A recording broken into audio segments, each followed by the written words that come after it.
Hello, everyone. Welcome again to our 2023 PD Extravaganza. Thank you so much for attending this late afternoon session with us here with Andrew Burke, who was originally going to also be presenting with Kari Seymour, who could not, unfortunately, make it today. But today he's going to be talking about portfolio assessment in the world language classroom. Thank you so much again for attending. If you have any questions during the presentation at any time, please feel free to ask them in the chat and we can get those to Andrew. And of course, please stay till the end so you can get the feedback form and give Andrew feedback on his presentation and also be entered into our giveaway for our PD Extravaganza. Without further ado, though, Andrew, take it away. Tell us about portfolios. All right, sweet. Thank you very much, Grant. Hi, everyone. My name is Andrew Burke, and I'm happy to be here today at the Extemporary PD Extravaganza. Hopefully everyone's doing well and has been enjoying all of the sessions so far this week. Today I'm going to be presenting on a topic that honestly I'm pretty excited about, which is portfolio assessment in the world language classroom.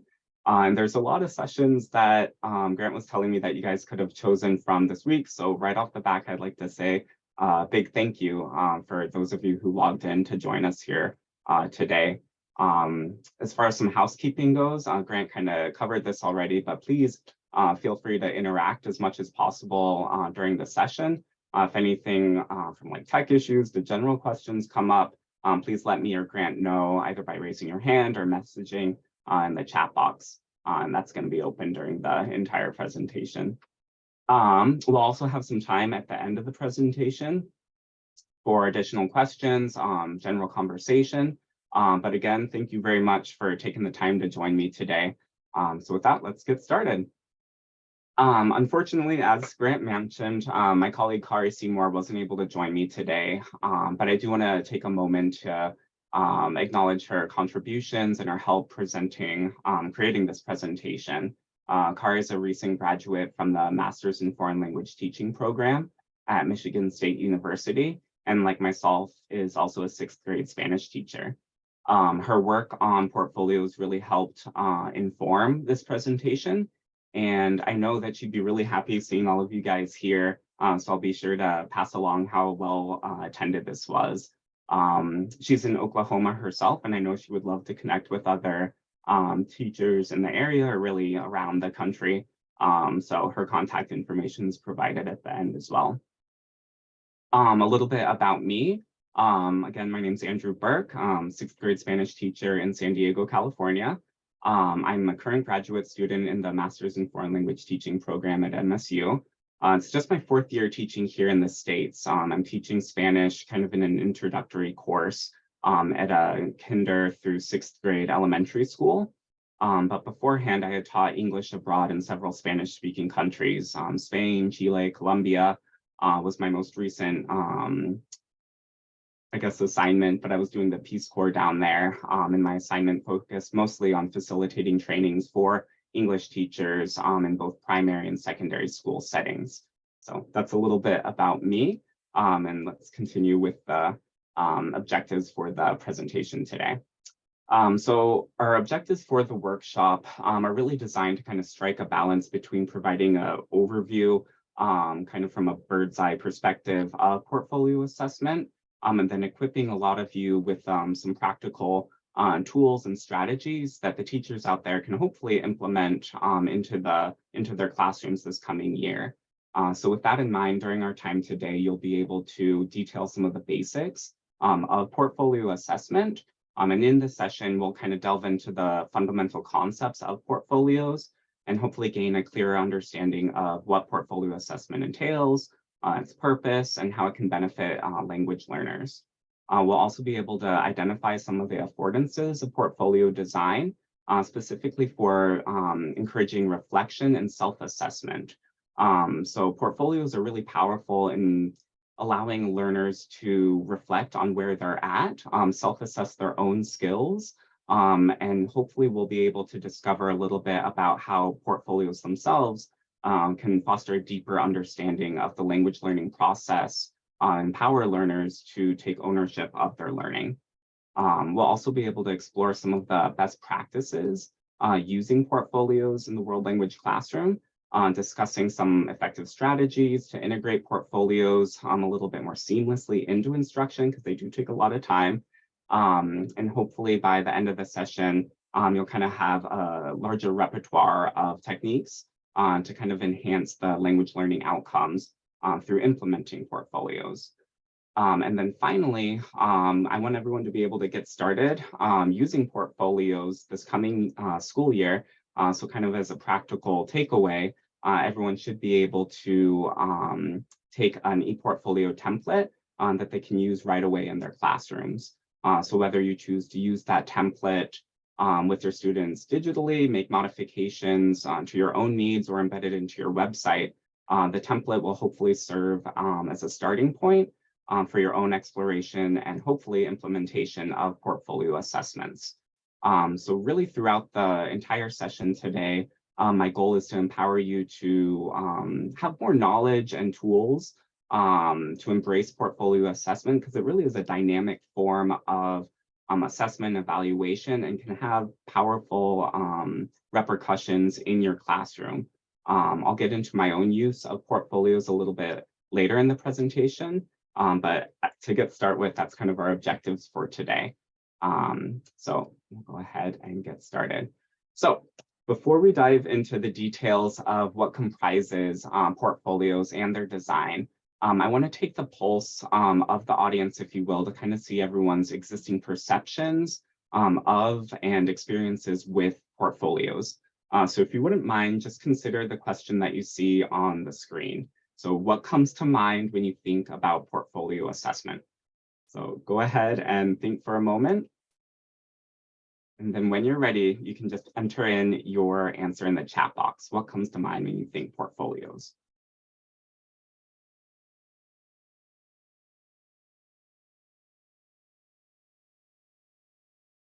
We have Melanie saying that she used digital notebooks, which absolutely is a form of portfolio assessment, highlighting student skills.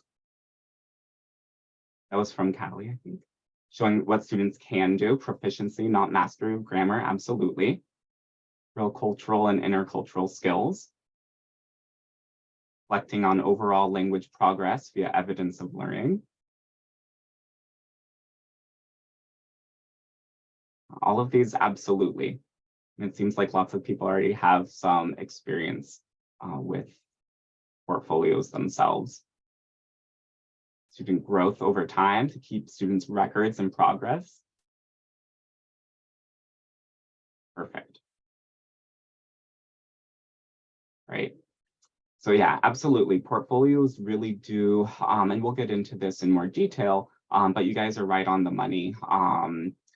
Allows students opportunities to collect artifacts that they can later reflect on, so that they can more meaningfully appreciate their growth in their language abilities.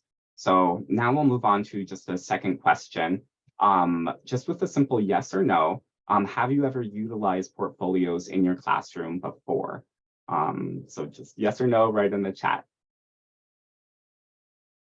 Jason says yes, Jamie no, not yet. I like that. Not in the Spanish classroom, but in ELL. Started this year, but I need to be better. Absolutely, me too. There's always room for improvement. Okay, so maybe half and half, yes or no. Okay. And I don't think, even if our answers, and I'm sure the other educators out there who have used portfolios in the past, you know, in my experience, I don't necessarily feel that I've mastered it. There's always room to grow. So it'll be really nice that there's some of us here who have used portfolios before and some of us who haven't, because I think the combination of experiences will really help us kind of collaborate together to see how we might more effectively use them. So now, for those of us who have answered yes, that we have used portfolios in the past, and this is kind of meant to be a challenge, but just using one word, how would you describe your experience using portfolios? Complicated, Gisela says. I think my word would be challenging. Messy. Absolutely. Takes time to grade. Absolutely.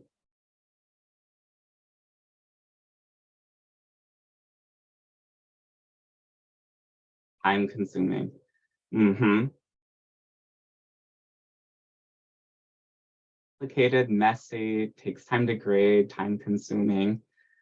All of these are undeniable. I would say that of all the forms of assessment, amen, says Jason, of all the forms of assessment, portfolios are challenging. They're time consuming. It really takes a lot of effort. And I think that lots of work. I think that comes from the undeniable fact that yes, it does take that, but perhaps is also informed by teachers' experience and the way that the school system is set up as far as assessment goes.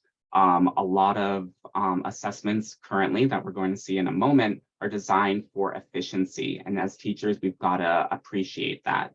What I hope that we get today is how we might learn how we can combine portfolio assessment and all of the affordances that it brings into the practical, realistic world that we all live in, where we are under time crunches, that it does take time to grade, it's time consuming. So how can we approach this and kind of marry the two worlds together, where the rewards of portfolios can work in the real world that we're in.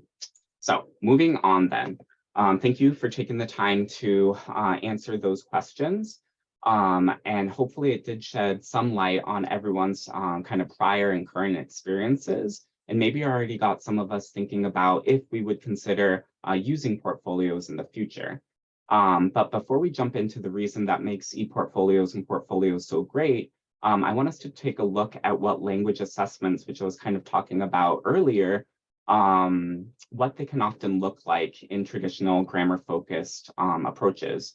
So I remember worksheets, if you take a look here at the screen, from my own experience from years of learning Spanish, and while worksheets and assessments like these may have some merit depending on the learning objectives, the bad memories, absolutely. While they may have some merit depending on your learning objectives, I want us to consider how assessment itself and evaluation of learning can kind of frame our instructional strategies. So I'd like everyone to take a moment, observe this worksheet on the screen. What elements do you see? What components of the language is the worksheet trying to target? And why might the instructor or learner want to isolate some of these features? I'll pause here for a moment just so everyone can take a closer look. And if you have any answers to of these, I like how the Spanish is the only used in the directions, absolutely. So we already see some discrepancy there. But if anyone wants to enter into the chat or give a thumbs up, do you recognize worksheets like this? Gisela already said bad memories. Haley's nodding along. Melanie, absolutely. Unfortunately, yes, same here. Yeah. All right. So moving on then, I'd like for you guys to, if you have your phone nearby, or if not, I put a link into the chat. But I would like for you guys to either scan that QR code that you see on the screen, or click the link that I've put into the chat. There you're going to find a Mentimeter poll asking you to rate how strongly you agree or disagree with the question. Does that worksheet that we saw successfully assess students' abilities to use Spanish to communicate? So I'll give everyone a minute, but please enter your answer just by sliding the toggle to the position that you feel best captures your thinking, either strongly disagree or strongly agree. I'm going to jump over to this slide. I'll give everyone about 30 seconds so that you can see, enter in your answer.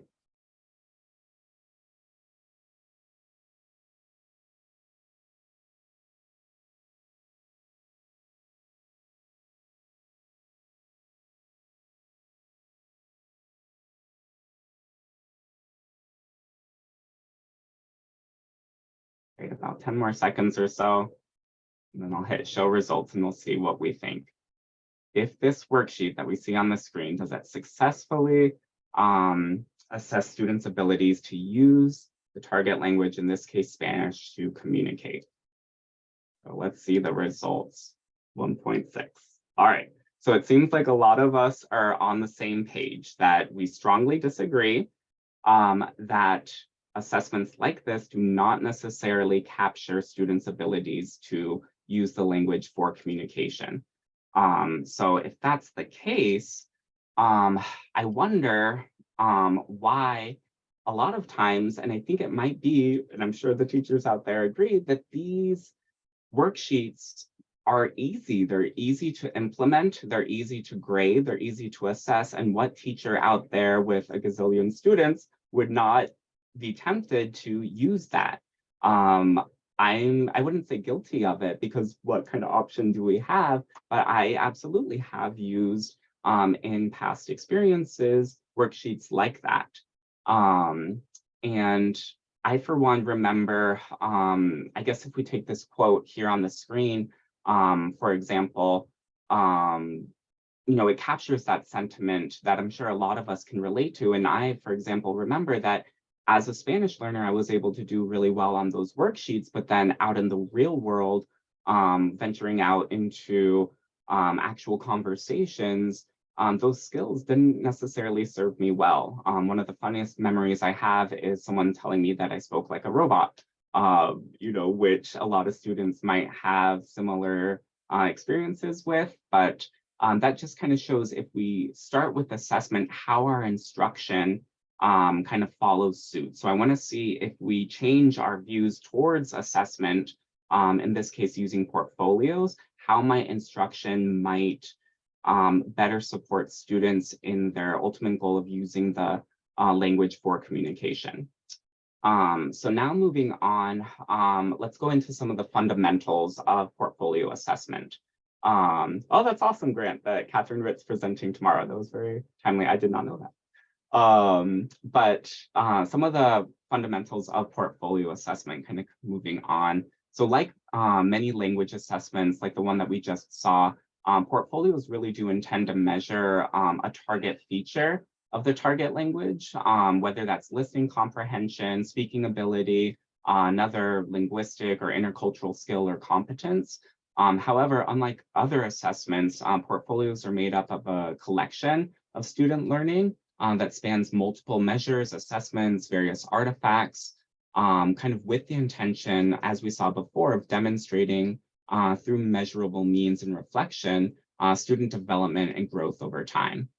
But in many cases, portfolios are planned and designed by teachers, but then completed by the students themselves, which allows a degree of personalization in ways that other assessments like that worksheet just really cannot capture.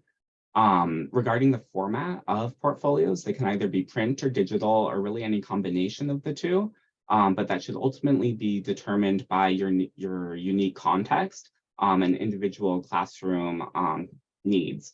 Obviously, there's advantages and disadvantages to both, but they can include formative and summative assessments, recordings, reflective essays, and final projects. All right, moving on, we'll focus a little bit on portfolio artifacts and their connection to communicative modes. So portfolio artifacts are tangible pieces of evidence of language learners' growth and should reflect students' performance and abilities in communicative modes. So some examples could be classwork, task completion, engagement in regular activities from day-to-day activities in the class, unit tests, projects, and presentations that can help showcase student performance in more structured traditional assessments. Those can be included, but it's still important that those assessments capture authentic communication, not just knowledge about the target language. So what we would want to avoid, in a sense, is worksheets like the one that we saw being uploaded into a portfolio as demonstration of communication, because like we saw, that doesn't necessarily capture a student's ability to use the language for communication there. Reflective pieces. This part, I think, is one of the biggest affordances and benefits to portfolios. Learners have the opportunity to express their own thoughts on their language learning journey, if you will, and their personal growth, and perhaps even their use of the target language outside the classroom.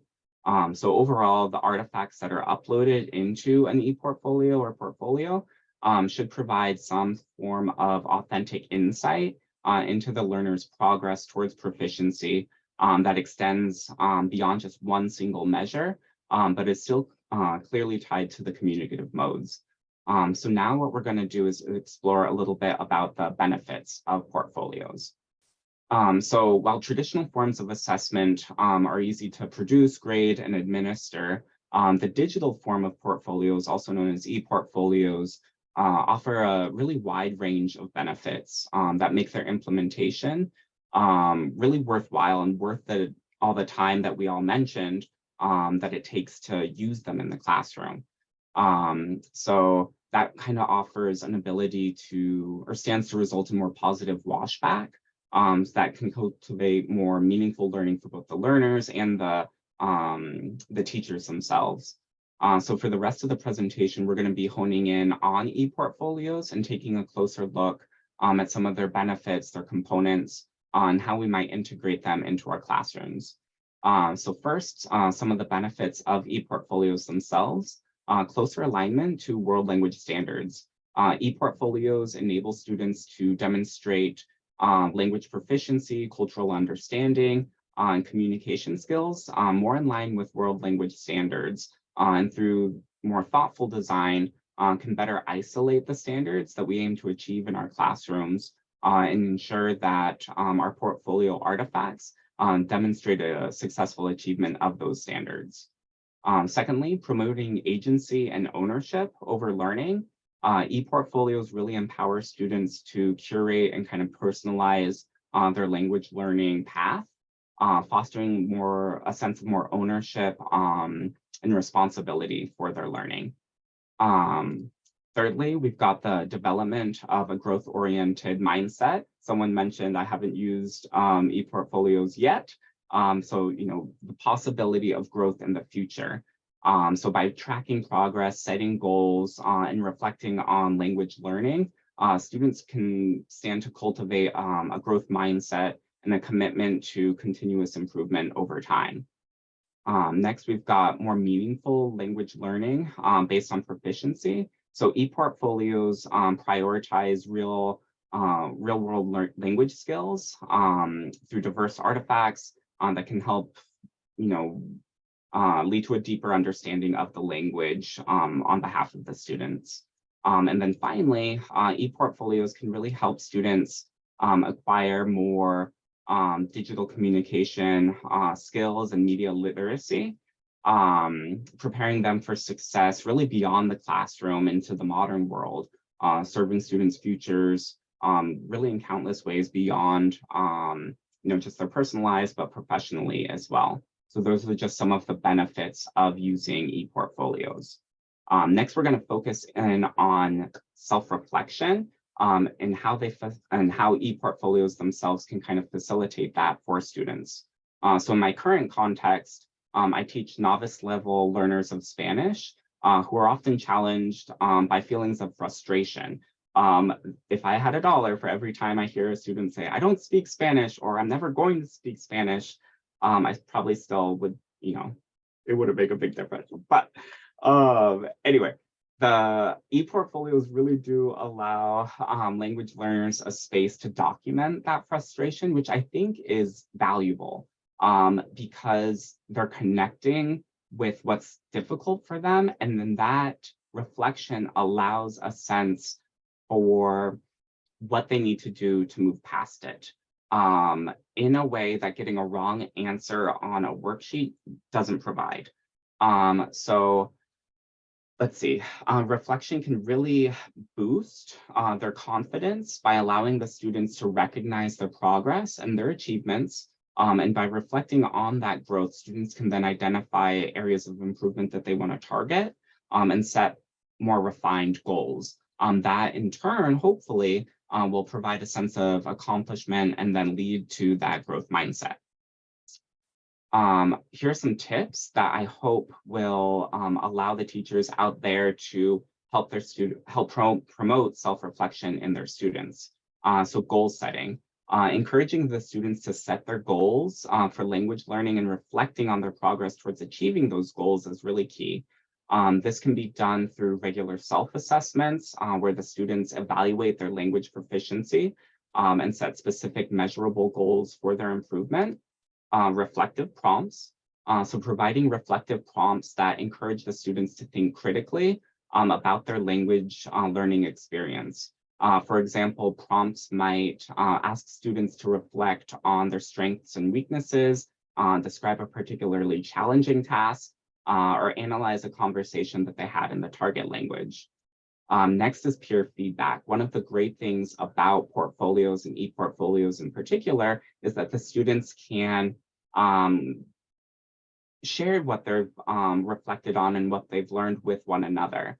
So by encouraging your students to give and receive feedbacks on their portfolios from their peers can help provide a little bit more constructive feedback and ownership on behalf of the students. It also gives them a different perspective on their abilities and provides more valuable insights for areas in which they might want to improve.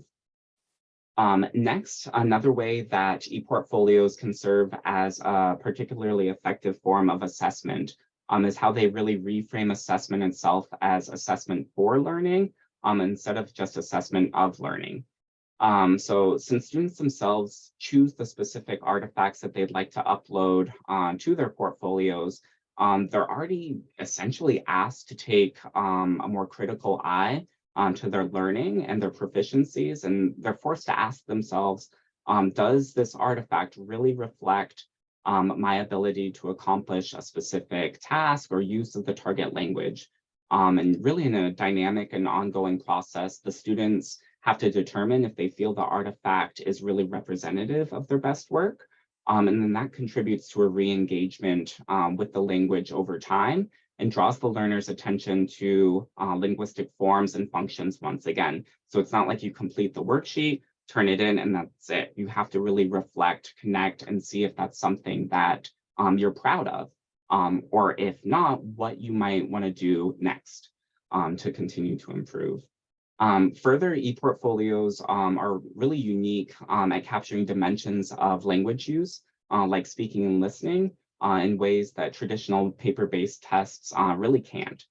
For instance, ePortfolios can compile a wide range of multimedia, like YouTube videos, songs, Flipgrid posts, even WhatsApp conversations. And comparing those artifacts over time and measuring them against established benchmarks or standards can help students kind of amass evidence of their growth and learning over time. So hopefully they appreciate the purpose of the language and can kind of situate it a little bit more meaningfully within products, practices, and perspectives. Right. Here we go. All right, and then here's some tips that the teachers out there can hopefully use to promote self-assessment. First off is rubrics. So rubrics can help promote self-assessment by providing clear and objective criteria for learners to evaluate their language proficiency, especially for younger learners. For example, in my case, 11 to 12-year-olds, consider revising some of the language used in the rubrics so it's clear and really appropriate for their developmental levels. Samples of student work that align to different proficiencies on a rubric help bring those rubrics to life and give the students something to go off of.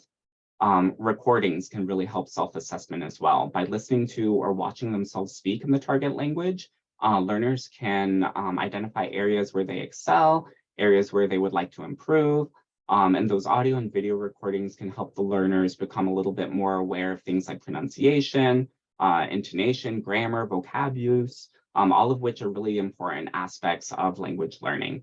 So again, reflection here is key if you can incorporate that into a portfolio design. Next is the communicative modes.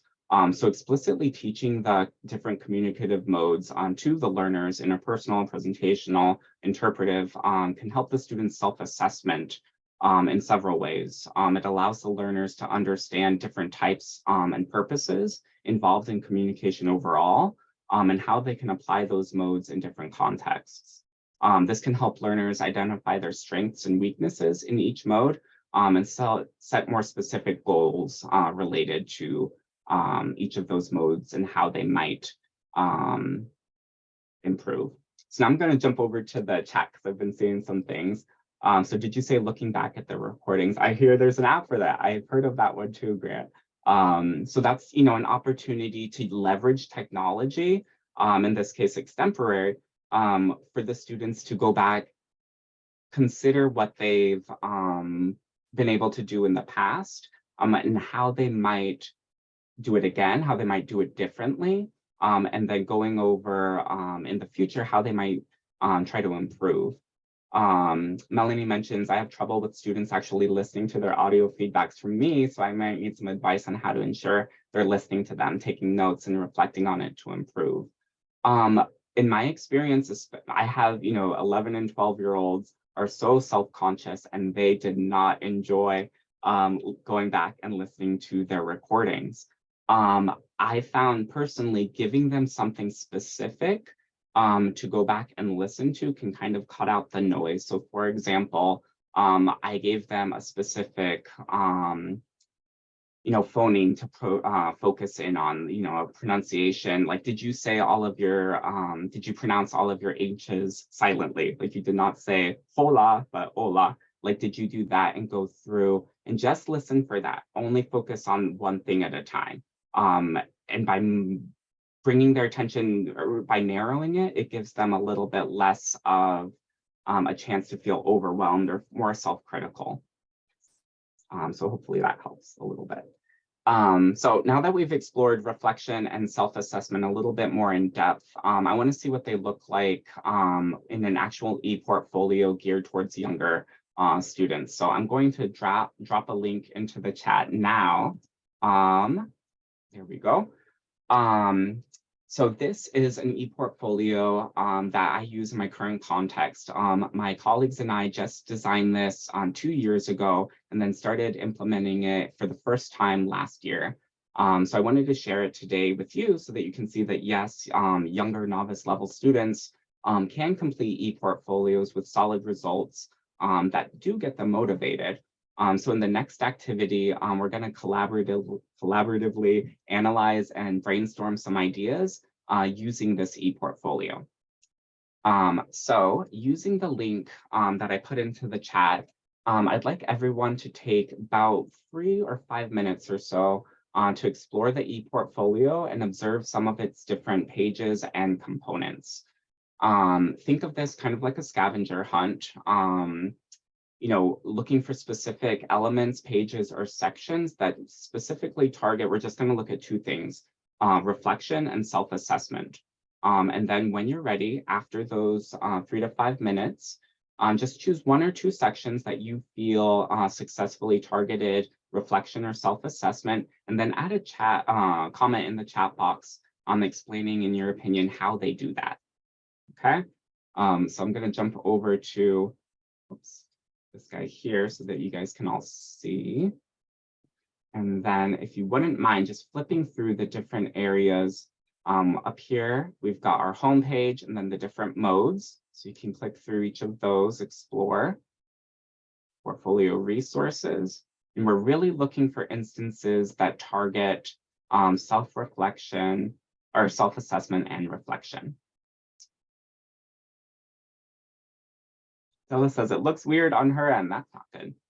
Gisela, do you mean the screen sharing or the actual website? No, the website looks perfectly fine. Oh, okay. But I was trying to look for interpersonal, and when I go in it, I cannot find a link. Yeah, when I go there, where do I go to actually check after that?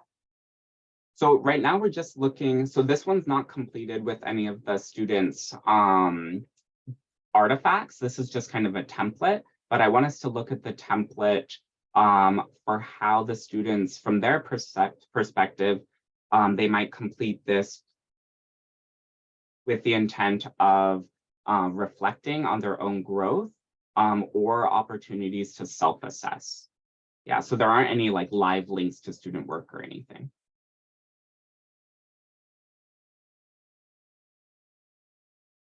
And I'll jump back to our scavenger hunt. Kaylee says, I like how each page has a short description of each mode/tab, which can promote their self-reflection. I can. Categories are separated by tabs, and the graphic organizers makes it easy to use for the students.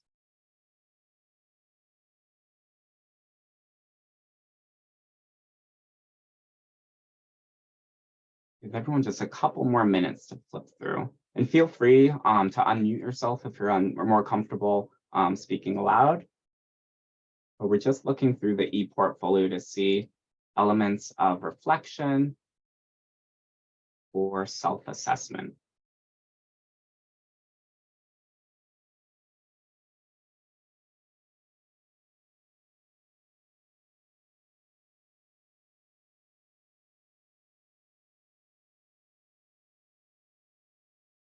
And while people are still searching around, I'll share a little bit about our experience using this ePortfolio last year.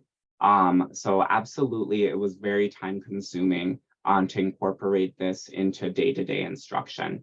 I think one of the biggest challenges was building the students' motivation to value the ePortfolio as a valid form of assessment.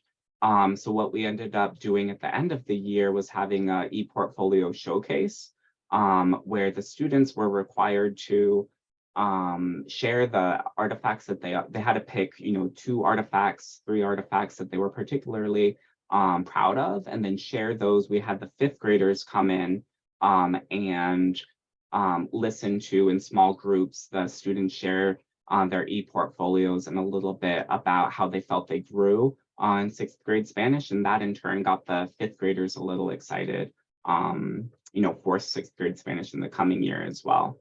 But absolutely a challenge to find the time in class to get this to incorporate this. So assigning it as homework for the students to reflect after different units. That was helpful.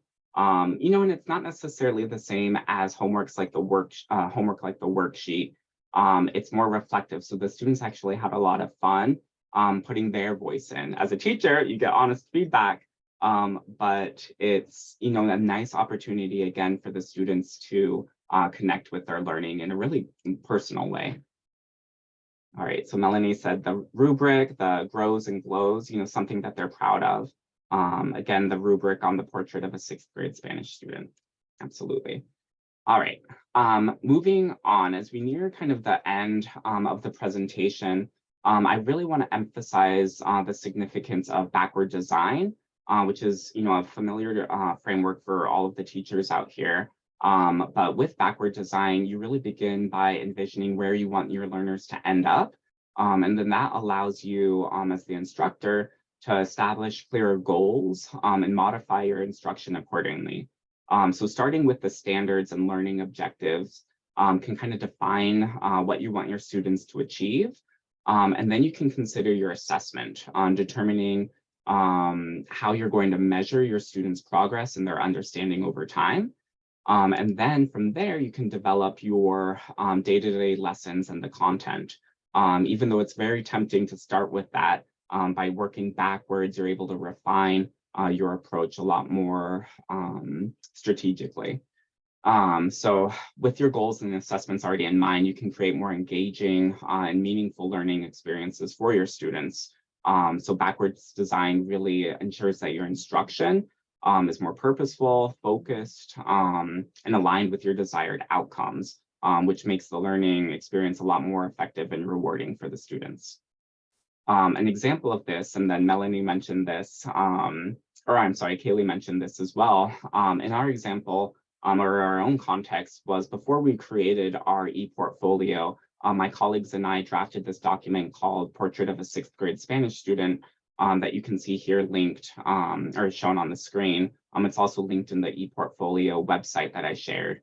But we really tried to take the ACTFL and California World Language Standards, translate them into kid-friendly language, and then sharing those with the students, it allowed them to understand the skills and abilities that they're expected to accomplish by the end of the year. And we were a lot more intentional implementing the curriculum, refining our projects, our instruction as teachers, and our activities that we used in class, so that they were all designed to meet these goals.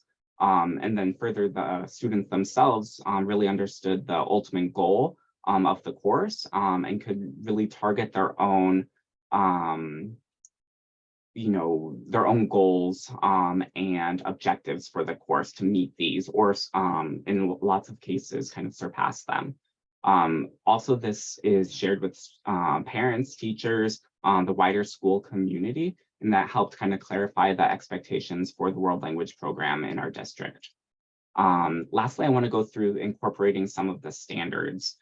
So starting there in our step and backwards design. So really familiarizing yourself with the ACTFL guidelines and can-do statements, as well as your state's world language standards. That's going to be kind of the basis for creating your rubrics that you're going to be using in your ePortfolios or portfolios themselves. Creating those rubrics for each proficiency level based on ACTFL guidelines and can-do statements. You can use tools like RubyStar. You can create your own rubric.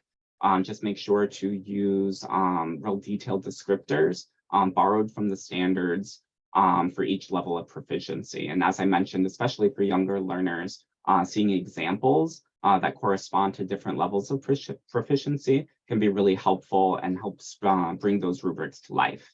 Lastly, practicing norming the scoring practices with your colleagues can help kind of ensure consistency in evaluating student work. So this is something that I learned from my past experience, but by looking as a department at examples of student work and discussing how to apply those rubrics to the samples, kind of helped improve the reliability and validity of ePortfolios themselves as a valid form of assessment.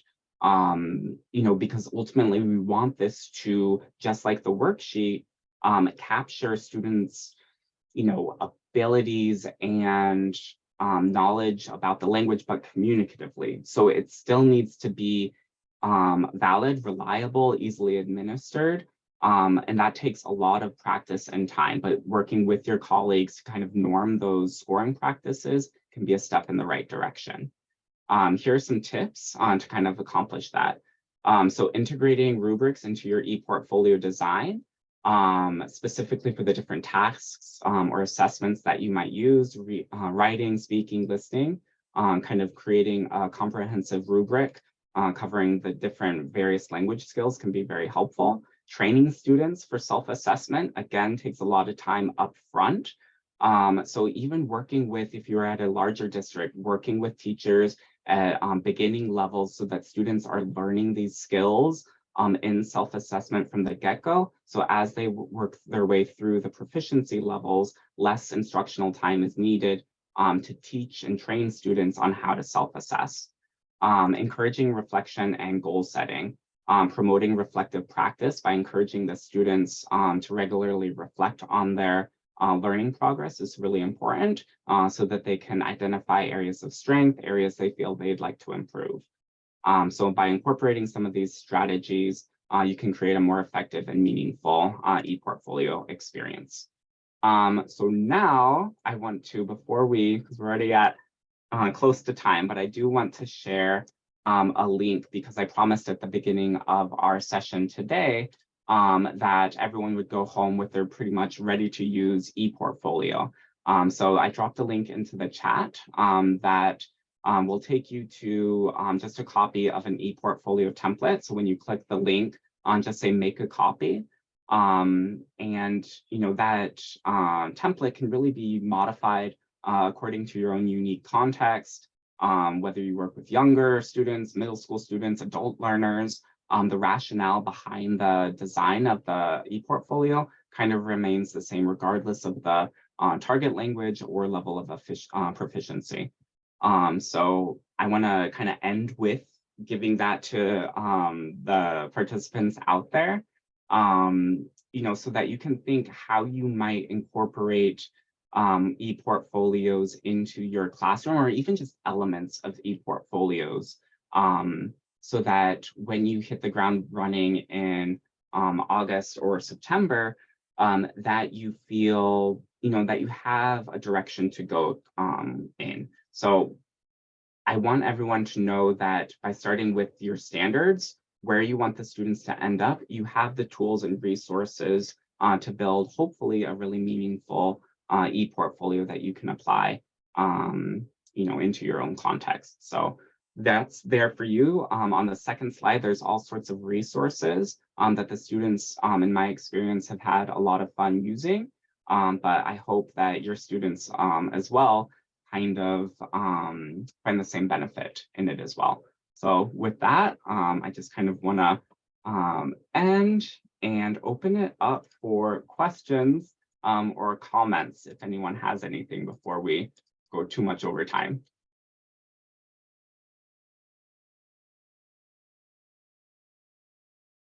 Feel free to either. I have one question. Do you make the students do 4 main portfolio entries, I guess, one for each skill set? Yeah. Okay. So in our experience, what we had done was break up the ePortfolio into the different communicative modes, including intercultural. So for each mode, the students were required to upload 2 artifacts. And then with this progress check at the bottom, demonstrate what they were most proud of, and how these artifacts demonstrate your growth according to the criteria outlined in each mode. Hopefully that makes sense, Melanie.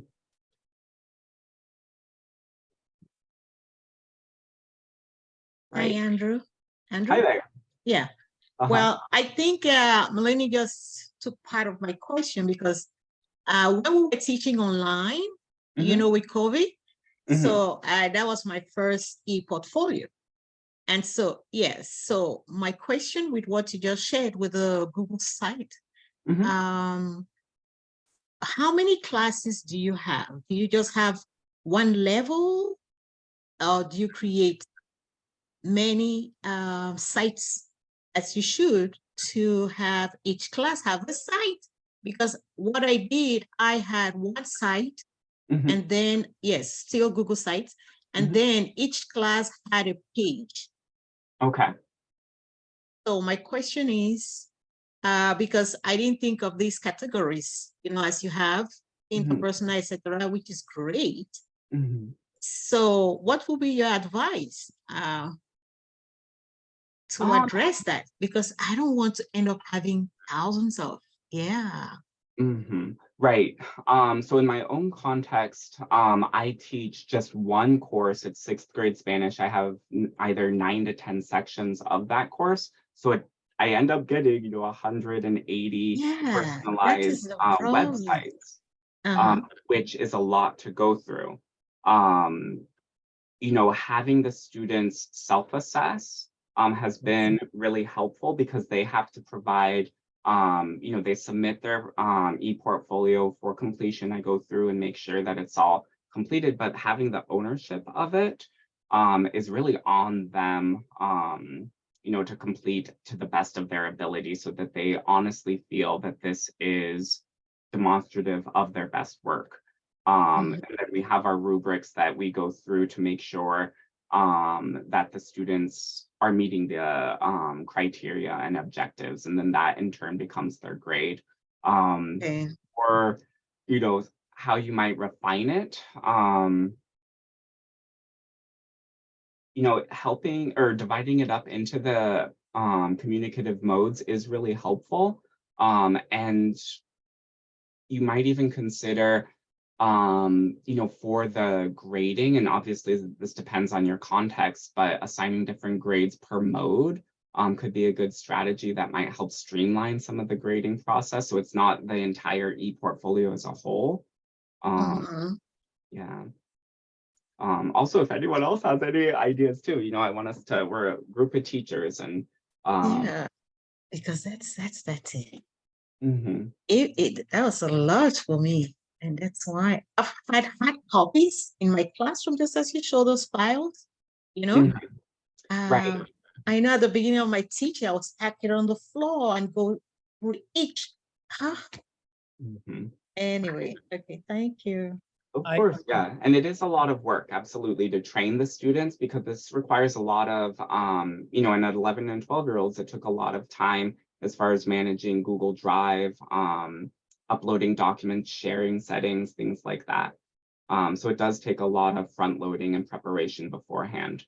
But again, the benefits of it, even beyond the course, I think it's worth it. I do.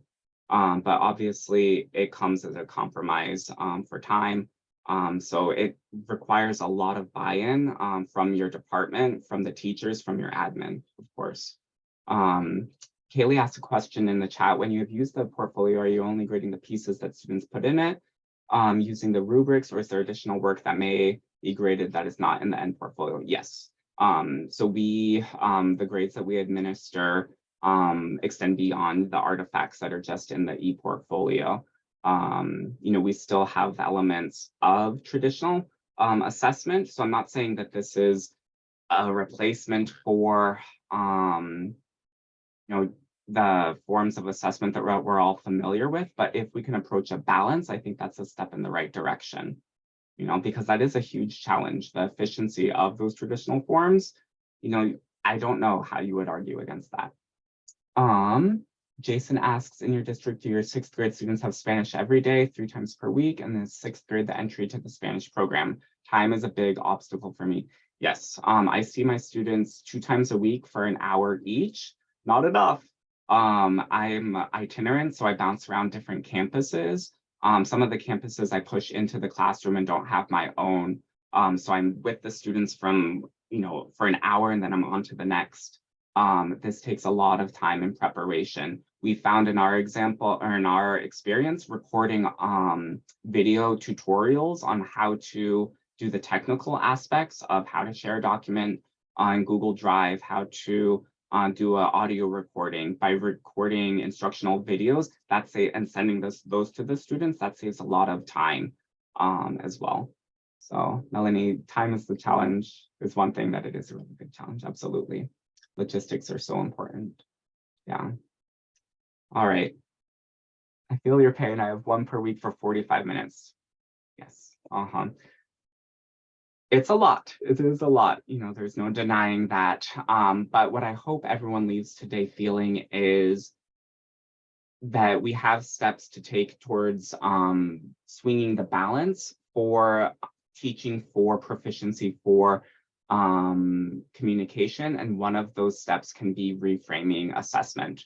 Melanie says in her high school, students 5 days a week for 75 minutes each. Awesome. See, I mean, one thing that you cannot argue against, and I think all of us can advocate for, is more class time for world language instruction.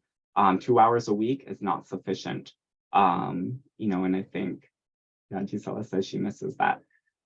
So demonstrating, and I think assessments like portfolios can really help show administrators, parents, students themselves the amount of time that it takes to learn another language and the benefits that come from that, more so than just a simple worksheet.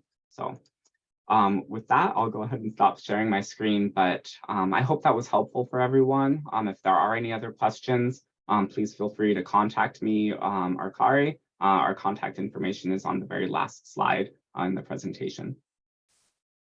Thank you. Thanks so much, Andrew. That was wonderful. So many good resources and takeaways that we can use when it comes to digital portfolios. Yes, please share your thanks in the chat. Use all the emojis that you want. Those Zoom reactions come in handy these days. Oh, yes, the feedback form. I will paste it one more time in the chat. Please make sure you fill it out, not just for our giveaway, but also to give Andrew the feedback that he deserves. And if you have any questions, any other questions that you haven't already asked, I am sure he would be happy to answer them at this time. Yeah, absolutely. Yeah, and thank you again for taking the time to join us. I do hope that it at least got some of the gears turning. I'm not going to say, inspired you, but gave you something to think about on how you might switch up even one or two things.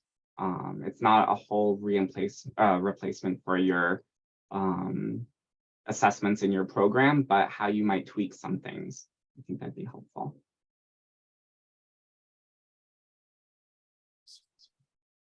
Andrew, I'm just going to drop the link to your slides one more time and we will say goodbye. Oh, okay. Sounds good. Yeah, if you want the slides, they'll be in Sketch as well. All of the presentation slides are all uploaded to Sketch, and they're also linked below the YouTube video as well. We cover our bases. We put them everywhere they need to be. So thank you, Jason, for your comment. I appreciate that. I'm doing my best. 400 students. Ooh.